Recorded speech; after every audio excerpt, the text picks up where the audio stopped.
Here we are, Here we are, alive Benjamin. as always. Back live from a new background at new location. I Where think I are should. you today? I am. Can you see? Can you see the Queen? She's standing somewhere in there in the light. It's too She's bright. too Uh, bright now. Now the Queen and Prince Charles are waving hello. I'm in London at the moment. nice. You have a life, my friend. I'm always in the same place mostly, and you travel the world. I get around somehow, like hitching rides and jumping on buses and trains and. Speaking about getting around somehow, Mhm. what happened yesterday in Madrid? I think this will be one of those games that historically we'll just go by and say you couldn't explain the result. I couldn't. You could think about it. I was reading some tactical analysis. Like I don't think Pep did anything particularly wrong. I don't think the City players suddenly forgot to play football. But it seems like for those barely 10 minutes, not even, they just did three goals. It was And but one of those nights. Madrid scored with their first shot on goal in the 91st minute. They scored with their second shot on goal in the 93rd minute. And then a couple of minutes later, in the first early part of the extra time, they got a penalty. They did the same thing. I mean, in fairness, they did something similar against PSG. They scored three goals in less than 10 minutes. Against Chelsea, after that, also somehow incredible turnaround. I think they were 2-0 down at home and came back to, like, I mean, this as a run to the final, I've never seen anything like it. So are they going to win it? Against like, but you can't say Liverpool are probably still favorites, but you cannot say that Madrid are out or it's they were behind now. But this Madrid team has proven that. And by the way, where their goals were scored when Modric was off the pitch, Cruz was off the pitch. I mean, they obviously lost Ramos in the summer. Like a lot of the big players, Benzema came off after the penalty. Like it was a lot of the kids. Rodrigo was the winning goals. Yeah, it's a younger generation. Kamavinga looked incredible. Interesting. Yeah, to be honest, I have more sympathies for that team than the old one, like the one that won so many times. I don't know, it's it's a special character in there. Yeah, true, true. Whatever. That is our intro. 3 minutes of talking about random things that come to mind, but we have something to talk about actually. Yeah, Uh, Adele, we agree with you. It was magic, magic, Hala Madrid. All right, Ben, you're kicking us off, yeah? yes, we are talking about some funding rounds that have happened. The three biggest one of this week. I'm gonna keep it somewhat short, just that you out there know what's going on. There's a company called Generation Esports. They have secured a 19 million US dollar funding in Series B. And what, of course, the question is, what do they do? They help schools to actually run some sort of events in esports and to actually integrate that into a word that I, as a German, am always struggling to pronounce, like the curricula or something like that. I don't know. Curriculum, yeah, okay. Curriculum. See, there we go. So it's actually like esports is also becoming a thing within schools, and that's what they support. I think it's also mentioned somewhere in the article here. Yeah. So the platform has over 200,000 registered users, in addition to 5,000 affiliate schools. So they're working with schools, and they actually offer over 80 STEM accredited lessons within gaming focused curriculum. So this company is bringing esports to the schools. If you go on their website, you see that they have a tournament platform, league platform.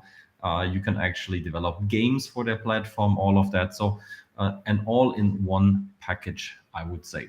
Anything you would want to add to this fabulous platform, Ron? Just that I hope they teach something in Chinese translated from Portuguese because our good friend Pedro Moutinho Vieira is back. Is he? Hola, Pedro. ¿Qué tal? Where is he? I cannot see anything in the chat. Yeah, I mean, it's showing for me. I can see the chat. I cannot see the chat. All right. Good to have you back. What is he saying? The same as always. Actually, I don't know. He could be changing the message. You'll have to do your translation trick again. But I cannot yeah, believe it. I yeah, cannot believe it. every week, every week. All right. Sweet. Who else? So we have stakes. Is that it? Yeah, stakes. That's an interesting one. A sports NFT platform. What do they do? It's about digital bragging rights. And if you read the article, so first of all, they raised 5.3 million. So basically, go on their website, and it's one of those platforms where you can play with your friends and say, "Hey, I'm betting that this happens or that happens in the game," without putting any money into it. So it's basically free to play, no money involved. But the cool thing is that if you win, you earn an NFT, and that NFT is basically the item that symbolizes your bragging rights. So I mean, they're still early. The platform is in beta mode. They have only 2,500 users so far. 8,000 NFTs have been minted, but it's an interesting or different mechanism on how to bring people on a platform to play those kind of wagering games and then have the NFT as an outcome, which is interesting. But I still wonder where the monetization angle comes into play. So I think it's more seen as an onboarding tool, and I don't know if they're going the way that many companies do, that then they, I don't know, have some ads to actual betting platforms, which we all know are highly interesting from the money that you can get if you have a successful lead to one of those. I'm not sure, but basically it's a new twist to what can you do with NFTs around betting without actually doing betting in the deeper sense. What do you think? Well, I think you would not appreciate an NFT as a reward, would you? I'll take the cash money. But more interestingly, Pedro is now sending us messages in English. Finally, hello to you as well, Pedro. Are you not seeing the messages? I cannot believe it. I cannot see any chat What a messages. I shame. have What a shame. Pedro, we are good. How are you? Let's keep our conversation going. Please tell us why you are so interested in learning Chinese or Mandarin or Cantonese, whatever. Okay, Ben, finish up. no. I'm curious now if I can somehow. Oh, here I can see it on LinkedIn now. You're Ah, there. better. Okay, Yeah. Ah, okay. I can even see translation. I can click it right away. perfect. It's so if I do the translation on LinkedIn, it says Bigfoot. My name is Pedro. I'm from Portugal, from Europe, but I like to learn Chinese and cheer up. So I'm sure that was not a good translation by LinkedIn, but whatever. You do cheer us up, Pedro. I'll give you that much. Every week we look forward to 100%. hearing. Yeah. 100%. What Okay. else can cheer you up is Amsterdam-based fitness tech provider Virtuagym, who have secured 3 million in funding. And also here the question is, what do they do? Let's quickly go to their website, and this is a beautiful overview of what they actually do. So, as I say, as the website says, a provider of health and fitness software for multiple purposes, three indeed, and you can see them here lined up beautifully. So, it is to run a fitness related business with an all in one software. You can manage everything: a club, a studio, a gym, all of that with all payment, customer relations, courses, all of that. The same goes for corporate. So if you want to engage your employees and make sure they are happy and healthy employees, there is a corporate health software that lets your employees work out and stay healthy. And also, if you are an individual, you can also use their app with workout plans, with nutrition tips, all of that. So nothing we have not seen yet, but a nice solution as it seems, all in one package, and now funded with 3 million in funding. So what do you think? Virtual gym, yeah. Again, as you said, not a particularly unique solution rather. But in a new market, let's see if they can capture it. Yep. And now what is the segue to Our, your topic? our segue is that we are getting deeper, Benjamin, in the topic of web Gets deeper. PS. I think the best way I can entertain myself is by coming up with captions. I'm going to try to do at least one or two a week that entertains me, if not the audience. But that's what the PGA Tour is doing, at least. They are getting more invested in AR. We've talked about this one before, actually, their partnership with Quintar, lots of ARs. in the names around here, but that's basically it. I mean, the image summarizes it all. You hold up your phone against the hole as an audience member, again from a distance, and the AR will start giving you data points or graphics or something that you can interact with about that hole. It can be history of the hole, it can be the actual shot details itself, etc., etc. Now, PGA Tour has had this agreement with Quintar. I think they tested it at a couple of tournaments. I believe it was last year. And now they've announced a 3-year agreement to expand the AR experience. By expand, what does that mean? They will be on select holes at so many tournaments. So there is the Wells Fargo Classic, blah, blah, blah. Wherever you are, if you're a golf fan, you'll probably find this interesting. They've also aligned with DraftKings, which, again, no surprises as sports betting gets legalized increasingly. So probably on the AR stream, you will be able to place a bet. I think DraftKings is coming on as a sponsor right now. But yeah, I'm pretty sure the integration will go in that direction. What else did I want to talk about on this story? Yeah, I mean, they'll go to 10 events in 2022 and they'll keep growing in 23 and 24. Some quotes from the Quintar president about, yeah, we're leveraging this platform to bring the fans to the digital world and all that lovely buzzwords that we like to hear. Tee shot trails, ball speed, ball and player indicator cards, distance to pin measurements. These are just some of the data points that fans will get. Expect the betting integration to come pretty soon, I think. Yeah, I mean, I think I would appreciate it if I would be at a tournament, because there's not much you can see there, right? I mean, there are no screens as of now. You see the ball flying or not because the ball is fast and small, so I'm not sure how much you actually see. I think it's a useful addition to the experience at the golf court. At any live sports event, I think. I mean, there are good companies. Immersive.io is the name that we talk about a lot, which is a French company, which basically you can do that at any sports event. Like I was recently, or Ben has been so many times to watch his favorite Alba Berlin. But yeah, I mean, watching a game in the stadium is great fun, but it does annoy me a little bit that I've just seen a goal that I can't see quickly again and see the angles and see the different things. So AR can bring a lot of that to life. I mean, that doesn't happen too often with Man United, right? They don't. But it did happen thrice. It did happen thrice on last Monday, so I'll take that. That is my win. Yeah. Where did you see that game, by the way? I saw it at Old Trafford, Benjamin. My first time visiting the great stadium where so many famous names have appeared on the stands and in the dugout, and so many fantastic goals have been scored, but not too many recently. But we will move past that. Okay, I'm gonna ask you again next season. Oh, by the way, I will only say one thing just to finish that, is that I heard the best chant.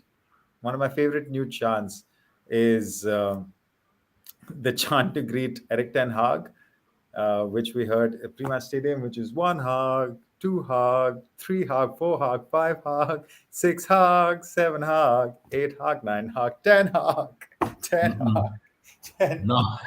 It's amazing. I couldn't stop laughing. Yeah, I couldn't stop laughing. Man United fans, good job, guys. Okay. Fantastic. Yeah. Okay. Speaking of great chance, let's go to the Serie A. What's happening there? Yeah. Okay. So here's what I would like to talk about, and one thing I have to say up front, I'm not sure how convinced I am yet, but let me first present you the topic. So Serie A broadcasted, as they say, the first live soccer match, of course, in the metaverse. Where else? Everything happens in the metaverse these days, no matter if it's actually true or not. But I mean, you got to give them credit. So they indeed broadcasted a game with a partner, or with multiple partners, actually.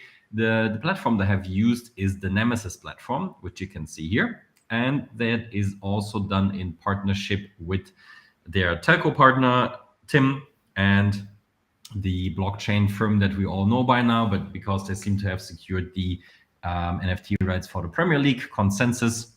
So Within the virtual worlds of Nemesis, these are the ones over here, you or users in the Middle East and North Africa were able to see a Napoli's 1-0 win against AC Milan. So what you would have done is use your computer. I'm not sure if you can also use your VR goggles. I would assume so.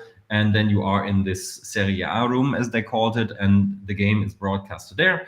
And you can watch the game as you would do it in your own living room. I tried to find footage from the game somewhere in the internet, but it was not possible. I went to the Nemesis page. I tried to log in into the metaverse, didn't work either. So I'm not sure what I did wrong.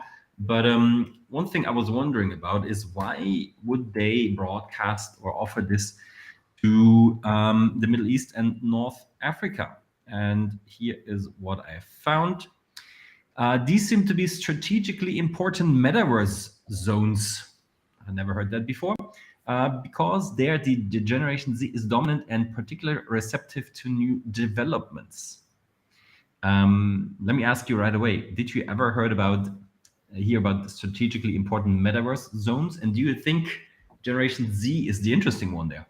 No, I think basically we're saying inherently is that any place which has a young population is potentially what I don't know if I agree with that argument or the sentiment, but I think that's what the core argument is, which is obvious that they only want they think the metaverse is only for young people, or they want to catch them early or whatever. But no, much the same as you. Maybe I didn't work as hard, but I did Google a little bit for footage of this game. I couldn't find anything. So it's like if it didn't happen, if it happened only in the metaverse, did it really happen? Who knows? If the forest fell I in think there, that you on the left side here, do you see that guy who's super enthusiastic? sorry. I think I saw you in there. There was this Oh, one guy me? dancing. No, Yeah, no, I was here. not at that party. I was at a different one. Old Trafford was hosting something, so I was busy. So this is Yeah, all I could find. It was a general demo of the Nemesis platform, but nothing connected to that event. yeah, it doesn't seem like it. So yeah, I guess if it happened only in Middle East and North Africa, we'll have to go there. Check with some Pedro. Maybe you can send some people in while you're hunting for new languages. If Arabic is of interest to you, feel free to let us know if you get any updates from there. Yeah, that was a poor segue, which I'll go into sports betting with, which is the next story where we have now more money going into sports betting. No surprises, but it's a fair chunk of money to go into a sports startup accelerator. I don't know about these startups will be accelerating pretty quick if you give them $100 million, which is apparently to be invested in the next 18 months, 75 to 100 million more in the next 18 months. Yeah, there are basically two partners. They're looking for sports betting and sports technology ventures. That's the focus of this accelerator program. Who is it by? It is by Cardinal Sports Capital, which is a Toronto-based company, and Hot Paper Lantern Digital Sport. Lots of points for that name. I think it's one of those word jumble things where you pick up, you put words in a hat, and just everybody picks up one, and that goes into the name. But I'll be curious to know how they came up with it. Hot Paper Lantern Digital Sport, and they're the guys. They are New York based, so it's Toronto and New York, and they're setting up this accelerator program. They're going to help companies access large funds of money, obviously, because the amounts we're talking are big. What else did I want to talk about from the story? Yeah, this goes into then about some background of companies that they've invested in, which is WagerWire, which is, again, just to add credibility to they say that, hey, we're not completely new guys, because, by the way, I haven't heard these names. I don't know if you have, Ben, but maybe pretty new guys to the sports tech community, and they've straight away pumped in a hell of a lot of money. So how much of this will actually go into the startups is to be seen, or is it just a bit of a PR announcement like we have seen many times in the past? I think only time will tell. Yeah, I wonder what the play is here. I mean, it's a lot of money, and for sports betting, I mean, we've seen a lot of big companies who are successful. So I think it's also not so easy to build up one that is a promising one. the names we haven't come across before. Yeah, it comes a bit out of nowhere. And it's a lot of money. So I would rather say with 100 million invested into 2, 3 established great companies rather than pumping it into newcomers. But I mean, Yeah. up to them. So yeah, I don't know. Maybe they have just enough money and they go for it. I think the most interesting thing for me was it doesn't say it's a sports tech fund. It says 100 million startup accelerator. Like this, the way it's presented Yeah. is weird. Like if it was a 10 million startup accelerator which had a 90 million fund attached to it, that I can somewhat understand. Maybe that's probably what they mean to say, or they just want they as Google SEO to pick up startup accelerator and the figure that's what they want to hit their SEO number. Who knows? Best of luck to Well, the guys. Hopefully, we will hear lots of deal flow coming from them. yeah. All right. Then on to the last topic for the day, our top topic. This one I actually like. Yeah, I mean, I'll keep it short and then I'll hear from you. Yeah, a topic that we've talked about a couple of times on this show already, the Olympic Virtual Sports Initiative, which started in 2021. There was in the middle of the pandemic when they said, okay, we also open, let's say, a second stream next to the Classic Olympics where people all over the world can participate in some sort of, let's say, mass Olympics, and they can play virtual sports. I think they had cycling, they had rowing, they had a bunch of other stuff, and it turns out to be a big success. I think the article shares some numbers somewhere. Yeah, 250,000 participants from over 100 countries around the world. So I think they were also a bit surprised about this big success. But that led to the fact that I said, hey, that was all virtual, while the actual Olympics are all in real life physically. Now we need to bridge that a little bit. And what they are going to do in Singapore is to host the first virtual or Olympic virtual sports festival, where you can, what do you call that? Qualify. That's the word I was looking for. Qualify through some rounds before the actual event, and then you are invited or you travel to that event, where you then perform in the final round and can win the virtual Olympics. And unlike the Olympics, who are every fourth or every second year, if you count the Winter and Summer Olympics, this seems to become an annual thing, as the article says. Which I found kind of interesting. So maybe we see something big coming up for the Olympics that might actually even compete with, let's say, the real Olympics at some point. So yeah, a little idea that I think was born mostly out of the pandemic situation turned into something very real that's going to happen annually, and I'm sure they can monetize it at some point as well. So that I like, and I'm curious about your opinion on it. Yeah, I think that was my main takeaway as well. That it was an idea which began as an experiment, and now you could easily see this as an. I don't know if you want to do an annual Olympics event, because the charm of the Olympics is the fact also that it happens once in 4 years. But to do a virtual mini Olympics series, so you could have just the sailing event or just the racing event, things like that. Yeah, the virtual Olympic series, I think, can be called a success. As you said, 250,000 participants, 100 countries. In terms of views, apparently they were less than 1 million, which doesn't sound like a huge number, but again, props for them to get whatever they did. I think the format is the one that I like the most. I think it shows good innovation from the guys heading this at the IOC, to say that they committed to something, it went okay, and now they're going to try doing it as a spin-off almost. I can see the financial angles as well. So yeah, all in all, it made a lot of sense. Again, to tap into the Gen Z audiences and things like that. It's a nice little move, I think, on the Olympics part to continue this virtual series outside of just hosting it just when the Olympics are hosted.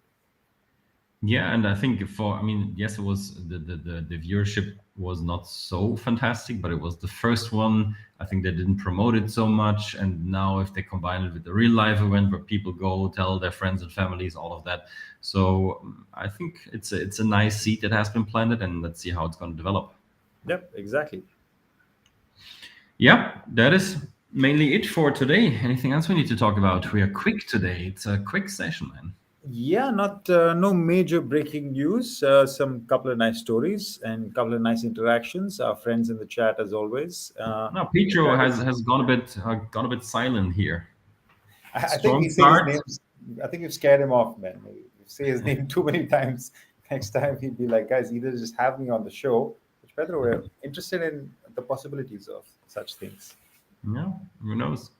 Uh, All right, then. Yeah, that is it from our end. Have a Yeah, good that's the week, show. everyone, and we gonna see each other next week. Cheers, Next week everyone. it is. Ciao. Bye.